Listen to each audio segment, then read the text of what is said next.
नमस्कार, जी बिजनेस पर आपका स्वागत है। आप देख रहे हैं पावर ब्रेकफास्ट। मैं हूं मानसी दवे। हफ्ते का पहला कारोबारी सत्र, ढेर सारा एक्शन इस हफ्ते हम देखने वाले हैं। साथ ही भारतीय बाजार के लिए एक इंपॉर्टेंट इवेंट आपके सामने रख देते हैं। बीएसई सेंसेक्स 50 का सोमवार का वीकली एक्सपायरी वाला कॉन्ट्रैक्ट आज से लॉन्च होने जा रहा है। ब्रोकर्स को सेंसेक्स 50 वीकली कॉन्ट्रैक्ट के सौदे पर इंसेंटिव मिलेगा। ये लॉन्चिंग आज होने जा रही है, खास इवेंट है, इस पर जरूर ध्यान रखिएगा। चलिए आगे बढ़ते हैं और अब देख लेते हैं ग्लोबल बाजार के संकेत कैसे हैं। विदेशी बाजार से संकेत फिलहाल कमजोरी की तरफ ही इशारा कर रहे हैं। करीब आधे प्रतिशत की गिरावट के साथ एसजीएक्स निफ्टी में ओपनिंग आप देखेंगे। वहीं शुक्रवार के दिन अगर अमेरिकी बाजार की बात करें तो गिरावट के साथ ट्रेड वहां पर देखने को मिला। खासतौर से इकोनॉमी और कोरोना की चिंताएं जो है वो बाजार पर हावी होती हुई दिख रही है। लेकिन चलिए विस्तार से विदेशी बाजार के संकेत, साथ ही क्रूड बुलियन मार्केट, हर तरफ कैसा नजरिया बनता हुआ दिख रहा है ये जान लेते हैं। बताने के लिए दीपांशु भंडारी हमारे साथ जुड़ गए और थोड़ी देर में जी बिजनेस के मैनेजिंग एडिटर अनिल सिंह भी हमारे साथ जुड़ेंगे, जो कि आज के लिए अपनी पहली रणनीति हमें बताएंगे। Deepanshu, good morning. बताएं, विदेशी बाजार खास तौर से ये जो चिंताएं रिकवरी की देखने को मिल रही है, ग्लोबल इंपैक्ट है, इसी का असर हम देख रहे हैं। गुड मॉर्निंग मानसी, आप कह सकते हैं थोड़ी ऑफकोर्स कमजोर क्यूज आ रहे हैं। हालांकि डाउ फ्यूचर्स की जो सुबह की शुरुआत थी वहां से एक रिकवरी आती हुई देखिए। इस समय डाउ फ्यूचर्स 50 अंक ऊपर हैं, वहीं 60 से 70 अंक नीचे एसजीएक्स निफ्टी ट्रेड कर रहे हैं। तो कमजोर संकेत हैं, बट उतनी ज्यादा गिरावट नहीं है जितनी शुक्रवार के एक्शन के बाद लग रहा था या बाजारों को डर था कि बाजार में होने वाली है। पर अगर आप देखें तो शुक्रवार को 730 अंक फिसला है डाउ, 2.5% नीचे थे यूएस के मेन इंडिसेस। और अब हम देख रहे हैं कि जो कोरोना की चिंता है वहां से जरूर जो चिंता बढ़ रही है वो मार्केट्स में आपको इफेक्ट लेते हुए देख रही है। इकोनॉमी से जुड़े स्टॉक्स में भारी गिरावट थी। हमने बताया था थर्सडे को पोस्ट मार्केट फेड के स्ट्रेस टेस्ट हुए थे बैंक्स पर और कुछ ऑब्जर्वेशंस थी, जिसकी वजह से फिर फ्राइडे पे हमने देखा कि बैंक्स में भी काफी बड़ा दबाव बना रहा और फेसबुक जैसा शेयर 8% से ज्यादा टूटा। कई कंपनीज ने कहा है कि अब वो फेसबुक पर अपनी एडवर्टाइजिंग नहीं करेंगी और ये बड़ी कंपनीज हैं जैसे कि यूनिलीवर है या कोका कोला है, तो वहां से भी परेशानी आई। पर सबसे बड़ी परेशानी जो है अमेरिकी बाजारों के लिए वो कोरोना के मामलों में रिकॉर्ड उछाल से है। हम देख रहे हैं कि यूएस के कई राज्यों में जो नए मामले हैं वो तेजी से बढ़ रहे हैं। इस वीकेंड हमने देखा कि 40,000 से ज्यादा पर डे नए मामले यूएस में आते हुए दिखे हैं, नए रिकॉर्ड्स छू रहे हैं और बड़ी बड़ी स्टेट्स में हम देख रहे हैं कि मामले काफी तेजी से बढ़ रहे हैं, जिससे अब चिंता आ रही है क्योंकि कुछ स्टेट्स ऑलरेडी वापस रेस्ट्रिक्शंस लगा रही हैं। जो लॉकडाउन खोलने वाली थी उस पर रोक लगाई जा रही है और अब डर है कि शायद फिर से लॉकडाउन जैसी सिचुएशन ना आ जाए।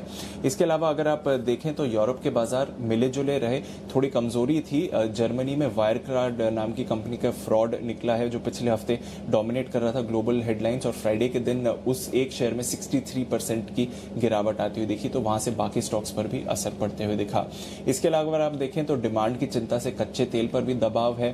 दायरे में ही रहा सोना, बट अपने ऊपरी स्तरों के आसपास ट्रेड कर रहा है, तो $1785 के आसपास वहां पर ट्रेड हो रहा है। और यूएस की जो ट्रेजरी यील्ड्स हैं वो रिकॉर्ड निचले स्तर पर है, यानी कि एक बार फिर से रिस्क ऑफ ट्रेड आ रहा है और वापस बॉन्ड्स में खरीदारी हो रही है सेफ्टी के लिए। तो यूएस की 5 ईयर और 3 ईयर ट्रेजरी रेट रिकॉर्ड निचले स्तर पर है, तो यहां से भी एक कंसर्न आ सकता है इक्विटी मार्केट्स के लिए। बिल्कुल दीपांशु, साथ ही कोरोना की स्थिति देश और दुनिया में फिलहाल हम कैसी देख रहे हैं? कोरोना की सिचुएशन में खासतौर से रिकवरी रेट में कोई राहत देखने को मिल रही है क्या दीपांशु? कोरोना की बात करें तो इस वीकेंड काफी सारे नए रिकॉर्ड्स छुए गए और अच्छी तरह से, ये नहीं बोल रहा हूँ खराब तरीके से मैं बता रहा हूँ कि रिकॉर्ड्स छुए गए। अब जो संक्रमित लोगों की संख्या है वो 1 करोड़ के पार है, जो मरने वालों की संख्या है वो 5 लाख के पार है। एक बात जो आपने कही अच्छी है कि रिकवरी रेट 55% के करीब है, क्योंकि 55 लाख लोग अब तक ठीक हुए हैं, तो वो एक बात है। पर उसके अलावा अगर आप देखें तो कोई भी अच्छे संकेत नहीं आ रहे हैं। अमेरिका की बात करें तो 3 दिनों में 1,30,000 नए मामले सामने आए, यानी कि आप देख रहे हैं कि रोज 40,000 से ज्यादा मामलों की एवरेज आपको दिख रही है। बल्कि शुक्रवार के दिन रिकॉर्ड था जब 47,000 मामले सामने आए एक दिन में।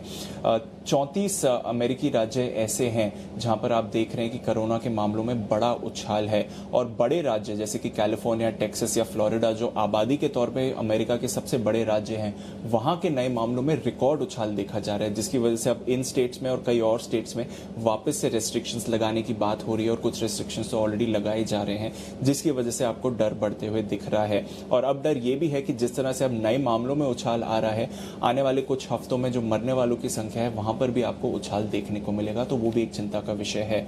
भारत की बात करें तो यहाँ पर भी ज़्यादा अच्छे संकेत तो नहीं है। हाँ, भारत का रिकवरी रेट काफ़ी अच्छा है, ये एक अच्छी बात है, पर इसके अलावा अगर देखें तो भारत में अब 5.5 लाख लोग संक्रमित हैं। 3 दिनों में लगभग 60,000 नए मामले सामने आए हैं भारत में, और अब मरने वालों की संख्या भी 16,500 के पार है। तो चिंता की बात ज़रूर है जहाँ तक कोरोना के फैलने की बात है। बिल्कुल दीपांशु, शुक्रिया ये तमाम जानकारी के लिए, हमारे साथ जुड़ने के लिए। चलिए क्विकली अब शुक्रवार के दिन संस्थागत निवेशकों ने क्या किया वो भी आपको बता देते हैं। एफआईआईज ने शुक्रवार को कैश मार्केट में करीब 753 करोड़ की बिकवाली की है। वहीं डीआईआईज ने शुक्रवार को कैश मार्केट में 1304 करोड़ की खरीदारी की है। साथ ही वायदा बाजार में एफआईआईज की तरफ से 816 करोड़ की खरीदारी आती हुई दिखी है। तो कैश मार्केट में बिकवाली एफआईआईज की तरफ से, लेकिन वायदा बाजार में 816 करोड़ की खरीदारी जरूर की है। चलिए अब सीधा रुख करते हैं हमारे स्पेशल सेगमेंट का, जहां हम रोज बात करते हैं जी बिजनेस के मैनेजिंग एडिटर अनिल सिंह जी से।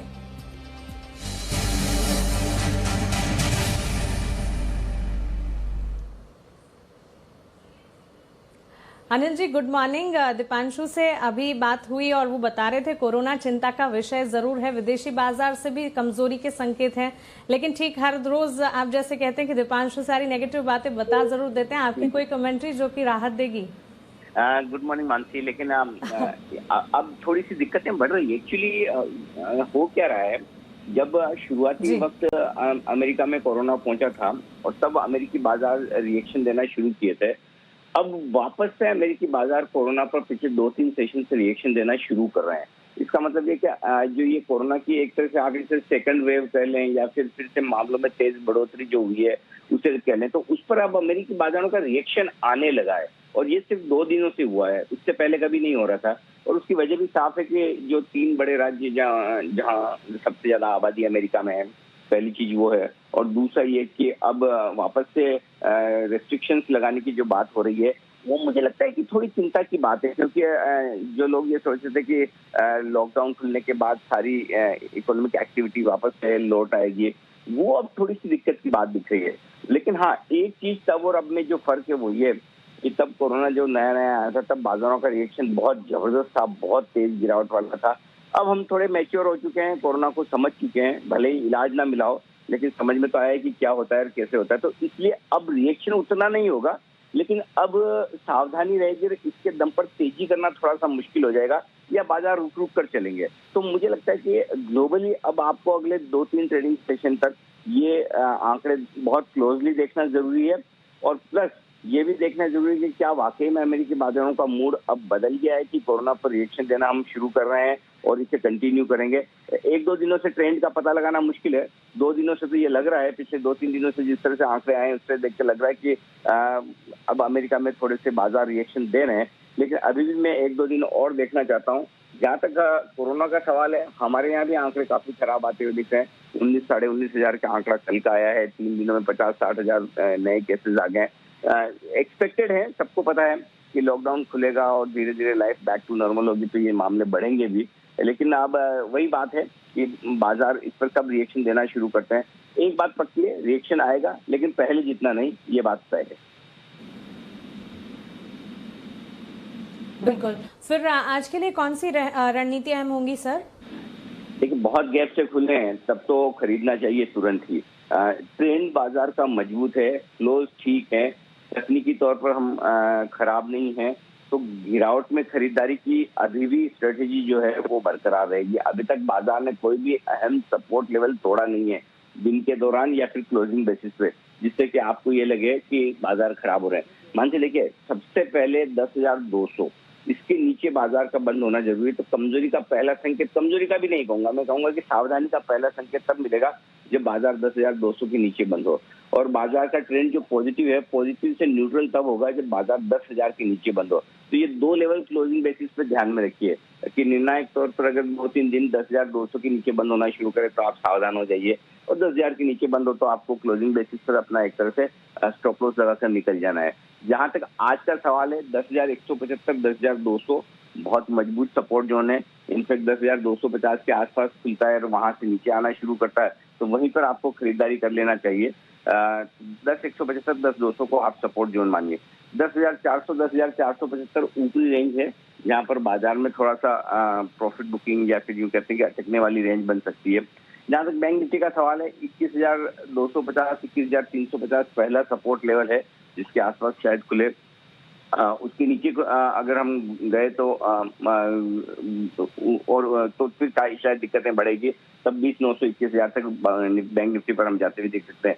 ऊपरी स्तरों पर 21,950, 22,250 स्ट्रॉन्ग प्रॉफिट बुकिंग जोन है, और अगर वहां पर बैंक निफ्टी पहुंचता है तो प्रॉफिट बुक करना चाहिए, बिकवाली भी करनी चाहिए। जी बिल्कुल अनिल जी, शुक्रिया ये तमाम जानकारी के लिए, हमारे साथ जुड़ने के लिए। तो पहली रणनीति सोमवार के दिन आपके लिए यहाँ पर निफ्टी देखिए 10,175 से 10,200 इसे नोट कीजिएगा। सपोर्ट जोन्स, मजबूत सपोर्ट जोन का काम करेंगे। वहीं 10,410 से 10,475 ऊपरी रेंज निफ्टी के लिए। बैंक निफ्टी 21,250 से 21,350 सपोर्ट जोन्स का काम करेंगे। 21,950 से 22,250 के रेंज में प्रॉफिट बुक किया जा सकता है। चलिए आगे बढ़ते हैं और आपको बता देते हैं कि खबरों के दम पर कौन से शेयर्स एक्शन में रहेंगे। बताने के लिए देवांशी अशर हमारे साथ जुड़ गई हैं। देवांशी, गुड मॉर्निंग, बताएं खबरों वाले शेयर्स आज कौन से हैं? Good morning Mansi. आज सबसे पहले नतीजे से शुरुआत करते हैं, जो कि मार्केट्स बंद होने के बाद आए थे शुक्रवार को। आईटीसी, इसके नतीजे अनुमान से हल्के से कमजोर आते हुए दिखे हैं। स्पेशली इनका जो सिगरेट कारोबार है, यहाँ पे इम्पैक्ट आता हुआ दिखा। साथ ही एफएमसीजी कारोबार भी अनुमान से कम ग्रो होता हुआ दिखा, और इसी के चलते हमने देखा जो आय है करीब 9.5% तक घटती हुई दिखी। एक्साइज अगर आप आय देखें तो यहाँ पे 9.5% तक की कमी आती हुई दिखी। अगर आप बिना एक्साइज देखें तो 6.5% तक आय घटती हुई दिखी है। कामकाजी मुनाफे में भी 9% तक की गिरावट आती हुए दिखे। मार्जिन आप देखिए 38.4% पे आते हुए दिखे हैं। 38.1% से ये अनुमान से हल्के से बेहतर थे। जो डिप्रिसिएशन था इसके चलते भी मार्जिन को थोड़ा सा सहारा मिलता हुआ दिखा, और साथ ही जो अन्य खर्च थे थोड़े से कंपनी कम किए, इसके चलते मार्जिन में हल्की सी बढ़त देखने मिली है। लेकिन मुनाफा आप देखें 9% तक बढ़ते हुए दिखे। इफेक्टिव टैक्स रेट इस तिमाही में कम होता हुआ दिखा, जिससे सहारा मिलता हुआ दिखा है। लेकिन कुल मिलाकर जो सिगरेट की आय है उसमें 6.5% तक की गिरावट देखने मिली है। साथ ही होटल कारोबार में भी आप देखिए इस बार 9% तक की गिरावट है। एफएमसीजी कारोबार में करीब 3.25% तक की गिरावट आती हुई दिखी। और एबिट या कामकाजी मुनाफे की बात करें तो सिगरेट कारोबार में करीब 12% तक की गिरावट है। होटल कारोबार में 50% से ज्यादा की गिरावट हमने इस तिमाही में देखी है। कुल मिलाकर नंबर्स अनुमान से हल्के से कमजोर है। 10.5 रुपए प्रति शेयर का डिविडेंड की घोषणा कंपनी ने की है, जो कि अनुमान के मुताबिक ही थे। कोल इंडिया, यहाँ पे आप नजर कीजिए जो आय है इस तिमाही में 4% तक कम होती हुई दिखी है। साथ ही इनकी जो ई ऑक्शन एफएसए रियलाइजेशन है उसमें काफी नरमी आती हुई दिखी, और इसी के चलते इस बार नंबर्स थोड़े से कमजोर हैं। कामकाजी मुनाफा 18% तक कम होता हुआ दिखा, और मुनाफे में 23% तक की गिरावट इस तिमाही में आती हुई दिखी है। जो उत्पादन है वो 213 करोड़ पे आता हुआ दिखा, जो कि पिछले साल से थोड़ा सा ज्यादा था। लेकिन नेट रियलाइजेशन थोड़े से कम थे, और ऑफटेक भी इस बार फ्लैट आते हुए दिखे हैं। एनटीपीसी इस बार नंबर्स अनुमान से काफी मजबूत आते हुए दिखे। केवल जो प्रोविजंस कंपनी ने किए हैं इसी के चलते हमने देखा जो मुनाफा है वो अनुमान से थोड़ा सा कम आता हुआ दिखा है। तो कुल मिला के जो प्रॉफिट है वो 71% यहाँ पे कम होता हुआ दिखा, लेकिन उसके सामने जो आय है 28% तक बढ़ती हुई दिखी है। साथ ही इनकी जो मार्जिन है वो अनुमान था करीब 25% रहने की, उसके सामने 27% के मार्जिन कंपनी ने क्लॉक इन किए 22% से बढ़कर। ग्लेनमार्क फार्मा अनुमान से बेहतर नंबर्स हैं। उनके लैटिन अमेरिका के कारोबार में अच्छी बढ़त आती हुई दिखी, और इसी के चलते हमने देखा आय में बढ़ती हुई दिखी है।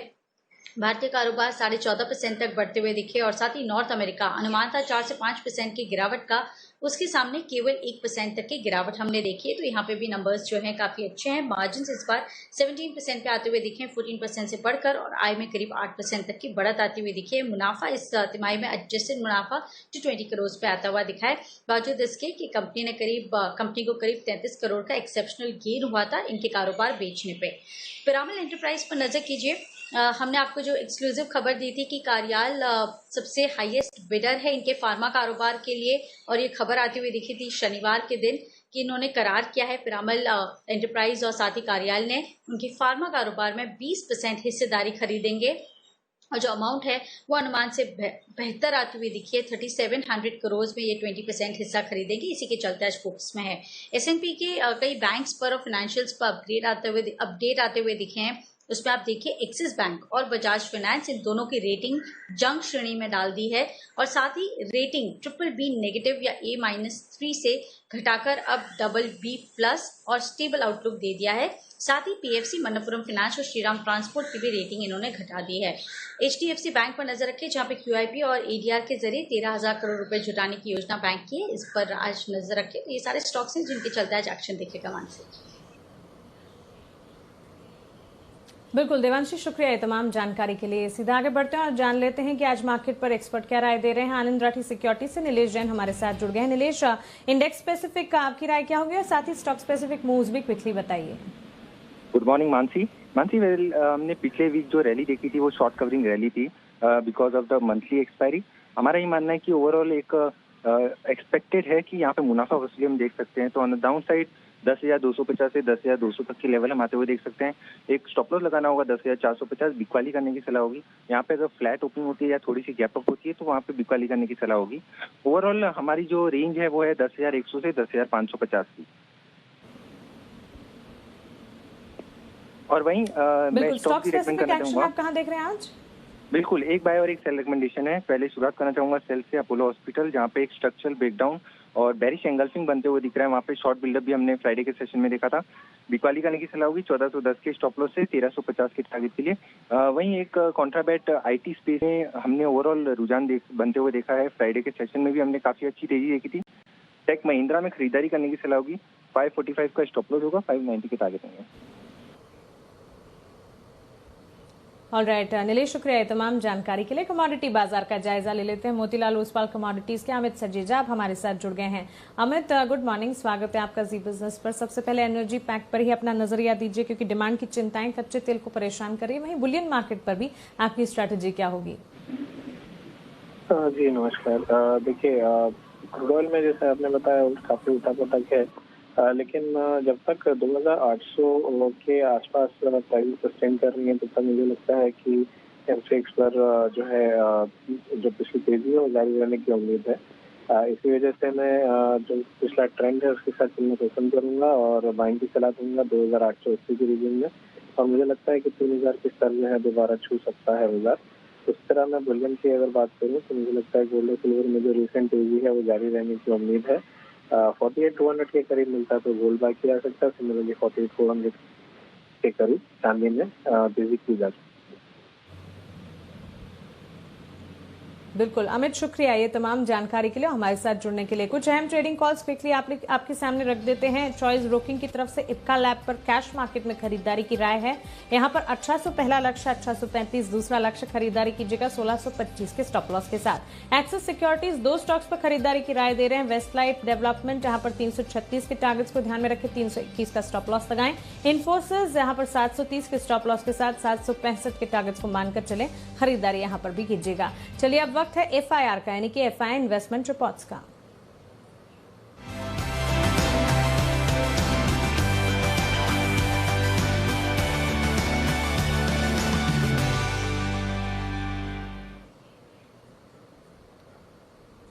ब्रोकरेज रिपोर्ट्स लेकर आशीष चतुर्वेदी हमारे साथ जुड़ गए हैं। आशीष, गुड मॉर्निंग, बताएं। Good morning Mansi. नतीजों के ऊपर जो रिपोर्ट्स आई उनके ऊपर फोकस कर लेते हैं। सबसे पहले आप देखिए ITC, यहाँ पर नतीजे ठीक ठाक देखने को मिले थे और ब्रोकरेज हाउस ने हाईलाइट करके कहा है कि जून के महीने में अगर आप देखें तो सिगरेट कारोबार में बढ़िया रिकवरी देखने को मिली है। जून के महीने में ऑलमोस्ट 85 to 90% ये प्री कोविड लेवल तक बिक्री पहुंच चुकी है। साथ ही वैल्यूएशन आकर्षक नजर आ रहे हैं और ब्रोकरेज हाउस का जो भरोसा है वो बरकरार देखने को मिला है। CLS आउट परफॉर्म की रेटिंग को बरकरार रखे हुए 220 रुपए के लक्ष्य के लिए। मैक्वारी ने आउट परफॉर्म की रेटिंग दी 232 के लक्ष्य के लिए। क्रेडिट स्विस न्यूट्रल की रेटिंग दे रहे 205 रुपए के लक्ष्य के लिए और ब्रोकरेज हाउस में सबसे ज्यादा लक्ष्य दिया जेफरीज ने, खरीदारी की राय दे रहे 240 रुपए के लक्ष्य के लिए। इसके अलावा अगर आप देखें तो इमामी पर रिपोर्ट है ये क्रेडिट स्विस की, जहां पर आउट परफॉर्म की रेटिंग को बरकरार रखा है 260 रुपए के लक्ष्य के लिए। ये कह रहे हैं कि अनुमान के मुताबिक नतीजे कमजोर देखने को मिले। साथ ही अगर आप देखें तो अपोलो हॉस्पिटल्स पे भी ब्रोकरेज हाउस की रिपोर्ट्स आई है। मॉर्गन स्टैनली ओवरवेट की रेटिंग दे रहे हैं 1899 रुपए के लक्ष्य के लिए। क्रेडिट स्विस ने आउट परफॉर्म की रेटिंग दी है 1600 रुपए के लक्ष्य के लिए। ओके आशीष, शुक्रिया है तमाम जानकारी के लिए, हमारे साथ जुड़ने के लिए। पावर ब्रेकफास्ट को यहीं समेटने जा रहे हैं, लेकिन आज 8:30 पर हमारी खास पेशकश जो कि आज ही से शुरू करने जा रहे हैं, देखना बिल्कुल ना भूले वरिंदर रिजल्ट एक्सरे। वरिंदर बंसल जाने माने बाजार के दिग्गज हमारे साथ जुड़ेंगे हर रोज और रिजल्ट का पूरा विश्लेषण, पूरा आकलन हमारे सामने रखेंगे। चलिए इसी के साथ पावर ब्रेकफास्ट में फिलहाल इतना ही, मुझे दीजिए इजाजत। आगे आपके लिए लेकर आ रहे हैं फास्ट मनी, जिसमें आपको मिलेंगे आज के लिए 20 दमदार ट्रेडिंग आइडियाज। बने रहें जी बिजनेस के साथ। नमस्कार।